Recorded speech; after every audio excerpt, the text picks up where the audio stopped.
Hello guys, welcome back to my YouTube channel. And in this video, we will be explaining chapter 7, that is Indian Economy of class 11 economic subject Gujarat board.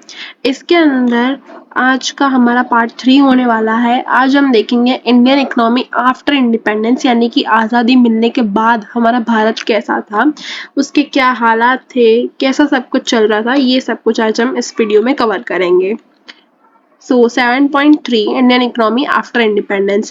Immediately after independence, Indian economy faced some challenges for development. India today exhibits characteristics of a developing country with some areas of lower development and some showing much improvement. Those in current times, we look at characteristics of India as a less developed and as a developing nation both.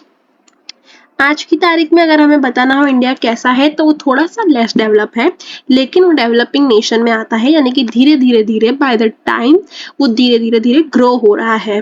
पर capita income अब क्या होता है, तो उसका एक formula होता है कैलकुलेट करने का. Per capita income is equals to total national income divide by total population, यानी कि पर हेड इनकम भी हम इसको बोलते हैं. पर कैपिटा इनकम को हम पर हेड इनकम भी बोलते हैं. बेसिकली इसका मतलब ये है कि हमारे नेशनल इनकम कितनी है डिवाइड बाय पॉपुलेशन, यानी कि एक इंसान ऑन एन एवरेज कितना कमाता है. पर कैपिटा इनकम कितना कमाता है वो पर एक इंसान ऑन एन एवरेज कितना कमाता है, इसको हम बोलते हैं per capita income. According to human development का जो इंडेक्स निकल के आता है, उनके हिसाब से रिपोर्ट आई थी कि पर कैपिटा इनकम इंडिया में 2013 के अंदर कितना है. Purchasing power parity was $5,150, which was lower than that of developed countries but also lower than many developing countries like China and Sri Lanka. यहाँ पे टेबल में बताया गया है कि अलग अलग कंट्री की पर कैपिटा इनकम कितनी थी, परचेजिंग पावर कितनी थी, ये यहाँ पे बताया गया है. तो देखो डॉलर के अंदर यहाँ पे बताया नॉर्वे की सबसे हाई थी, यूएसए की उसके बाद जर्मनी, फिर उसके बाद England, then China and Sri Lanka की भी हमारे से ज्यादा हुआ करती थी. इंडिया की थी 5,150. आप बेसिकली दो याद रखना, सबसे हाईएस्ट किसकी है एंड हमारे इंडिया की कितनी है, ये याद रखना, ये एग्जाम में आ सकता है. सोर्स क्या है, ह्यूमन डेवलपमेंट रिपोर्ट 2014 की यहाँ पे बात कर रहा है. Changes in India PCI in last few years, last थोड़े सालों में कितना चेंज हुआ है हमारा परचेजिंग पावर पैरिटी, इसके बारे में हम यहाँ देखेंगे. तो 2011-12 में कितना था, 64,316 प्राइस एंड कांस्टेंट प्राइस 64,316. फिर 14-15 में कितना था, हम ये देख लेते हैं. तो देखो PCI at current prices 88,533 and constant price 74,193. complied from economic survey of India from various years. ये एक कंपाइलेशन है, यानी कि मिक्सचर यहाँ पे दिखाया गया है बहुत सारे सर्वे जो करे गए थे पास्ट ईयर्स में उनका. देन हम देखते हैं एग्रीकल्चर के बारे में. Agriculture is an agrarian nation, यानी कि हमारा देश जो था वो खेती प्रधान देश था. एग्रीकल्चर हमारे देश का पहले से ही वर्ल्ड वाइड फेमस था. The share of agricultural sector in employment has gradually decline but it is still relatively higher, depicting lower economic development. भले ही आज के दिन अगर हम देखें तो थोड़ा सा एग्रीकल्चर हमारा डिक्लाइन हुआ है, थोड़ा कम हुआ है ड्यू टू ब्रिटिशर्स. वो आए थे, उन्होंने हमारा एग्रीकल्चर एंड इंडस्ट्रियल सेक्टर बहुत ज्यादा एक्सप्लॉइट कर दिया था. लेकिन फिर भी अगर देखा जाए तो हमारा जो देश है इंडिया, वो खेती प्रधान एग्रीगेरियन नेशन है अभी भी. Developed nations have lesser percentage employment in agriculture and higher in industrial and service sector. जो developed countries हैं, जैसे अमेरिका हो गया, ये सारे countries जो हैं वो developed countries में आते हैं, यानी कि वो already develop हो चुके हैं. अब हमारा इंडिया कैसा developing में आता है, जो develop हो रहा है by the time. तो यहाँ पे ये बोल रहा है कि डेवलप नेशन में एग्रीकल्चर का जो परसेंटेज है ना वो बहुत ज़्यादा कम है एंड वहाँ पे इंडस्ट्री एंड सर्विस सेक्टर बहुत ज़्यादा हाई रहते हैं. At the time of independence, 72% of the population was dependent on agriculture, which declined to 58 in 2001 to 2002 and 49 in 13 and 14 human development report. यहाँ पे ये बोल रहा है कि इंडिपेंडेंस के समय तक 72% पॉपुलेशन जो थी वो पूरी की पूरी एग्रीकल्चर पर डिपेंडेंट थी, लेकिन धीरे धीरे करके डिक्लाइन, यानी कि धीरे कम हो गई. बाय द टाइम 2001 से 2002 के बीच में 58% हुई वो, देन 49% हो गई 13 एंड 14। ये कहाँ बताया गया है, ये ह्यूमन डेवलपमेंट की जो रिपोर्ट आती है वहाँ ये सारा डेटा प्रेजेंट करा गया है। देन आता है industries. The contribution of industrial sector in employment and national income has increased over time. Contribution है इंडस्ट्रियल सेक्टर का हमारे एम्प्लॉयमेंट की तरफ, हमारे नेशनल इनकम की तरफ, वो धीरे धीरे करके वो बढ़ रहा है। However, इंडिया को हम completely industrialized nation भी बोल सकते हैं। The share of industrial sector in employment was 10.6% in 1950 to 1951, which increased to 18.2% in 2001 and further to 24% in 2011 to 12। धीरे करके इंडस्ट्रियल सेक्टर में एम्प्लॉयमेंट बढ़ता रहा। 1915 से 1951 में 10.6% था, फिर थोड़ा इंक्रीज होकर 2001 में वो 18.2% हुआ एंड अभी 2011-12 में कितना था, 24.3%। फिर its shares in national income was 16.6% in 1950 to 51 and then it increased up to 26% in 13 and 14. Besides, the industrial sector contributes 2/3 of the export earning in the present time. आज की तारीख में भी अगर हम देखें तो 2/3 यानी कि 2/3 हमारा जो एक्सपोर्ट अर्निंग है प्रेजेंट टाइम का वो इंडस्ट्रियल सेक्टर से आता है, वो लोग कंट्रीब्यूट करते हैं। दस इंडस्ट्रियल सेक्टर इज प्रोग्रेसिंग, धीरे करके उसका प्रोग्रेस हो रहा है। India can not be called a completely industrialise nation. हो रहा है डेवलपमेंट, ऐसा नहीं कि इंडस्ट्रीज का डेवलपमेंट नहीं हो रहा, लेकिन फिलहाल अभी हम इंडिया को इंडस्ट्रियलाइज नेशन डिक्लेयर नहीं कर सकते हैं। देन आता है सर्विस सेक्टर। मेनली अगर आपको मालूम हो तो 3 सेक्टर आते हैं। सबसे पहला आता है एग्रीकल्चर सेक्टर जो कि प्राइमरी सेक्टर है हमारा। देन आता है सेकेंडरी सेक्टर। सेकेंडरी सेक्टर कौन सा है, इंडस्ट्रियल वर्क, रॉ मटेरियल से फिनिश गुड्स बनाना, ये आता है हमारे इंडस्ट्रियल सेक्टर में। एंड लास्टली आता है टर्शरी सेक्टर। टर्शरी मतलब सर्विस सेक्टर, जो सर्विस प्रोवाइड करता है, वो सारी चीजें आ जाती हैं सर्विस सेक्टर के अंदर।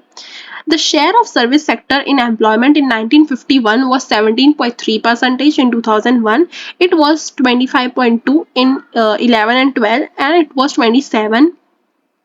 The share of service sector in national income, that is GDP, gross domestic product, in 1951 was 30.3%. In 1980 to 81 it was 38%. 2000 से 2001 के बीच में 40.4% हुआ एंड 14-15 में अभी के थोड़े साल पहले की बात कर रहा है 52.7% हुआ। Such increasing share of service sector shows that India is moving fast on the path of growth and development. ये सारे डेटा से हमें क्या कंक्लूजन मिला कि जो हमारा इंडिया है वो धीरे धीरे ग्रोथ एंड डेवलपमेंट के पाथ पे सही डायरेक्शन में जा रहा है, यानी कि सही डायरेक्शन में जा रहा है। देन हमें पॉपुलेशन में भी ग्रोथ दिखाई दी थी। The growth rate of population in India has characterized lower development. There has been an average annual increase of 1.5% in population after independence and it signifies population explosion. ये आपको point ध्यान रखना है। There has been an average annual increase of 1.5%. 1.5% का increase दिखाई दिया गया है हमारे पॉपुलेशन में, जो कि बहुत ज़्यादा होता है। इससे क्या है, पॉपुलेशन एक्सप्लोजन हो गया था। एक्सप्लोजन मतलब बहुत ज़्यादा तादाद में पॉपुलेशन बढ़ती जा रही थी हमारे इंडिपेंडेंस के बाद। The population of India in 1901 के समय हमारी पॉपुलेशन 23.84 करोड़ हुआ करती थी, लेकिन यही 1951 में करीब 49 ईयर्स में हमारी पॉपुलेशन 36.1 करोड़ हो गई और 2001 में तो बहुत 100 के ऊपर चली गई, यानी 102.7 करोड़ हो गई हमारी पॉपुलेशन और 2011 में 121.02 करोड़ हो गई। और यही हमारी हाई रेट जो है, पॉपुलेशन का हाई रेट ग्रोथ जो है वो बहुत ज़्यादा मैटर करता है एंड बहुत ज़्यादा इंपॉर्टेंट चीज़ है। पॉपुलेशन इतनी ज़्यादा ग्रो नहीं होनी चाहिए, क्योंकि क्या होता है धीरे धीरे फिर क्या होता है, अनएम्प्लॉयमेंट होने लग जाता है, चीज़ें महंगी हो जाती हैं, हमारे रिसोर्सेज क्या है, लिमिटेड है, तो हम सब जगह सब लोगों को प्रोवाइड नहीं कर पाते हैं। तो पॉपुलेशन क्या है, हमारी मेन प्रॉब्लम है हमारे इंडिया जैसे कंट्री की। और अगर आपको मालूम हो तो पॉपुलेशन के हिसाब से हमारा इंडिया सेकंड रैंक करता है। करंटली अगर आप देखो गूगल पे जाके सर्च करो 2024 ईयर में 2024 में इंडिया की पॉपुलेशन 1.44 बिलियन हो गई है अब तो, अगर हम देखें तो क्या है, इंडिया सेकंड रैंक करने लगा है पॉपुलेशन के मामले में। और ये मैं आपको वर्ल्ड वाइड बता रही हूँ, सबसे पहला है चाइना एंड सेकंड हमारा इंडिया आता है। तो हमें हमारी पॉपुलेशन में बहुत ज़्यादा कंट्रोल रखना पड़ेगा, नहीं तो बहुत प्रॉब्लम आ सकती है in new future. Then we have poverty.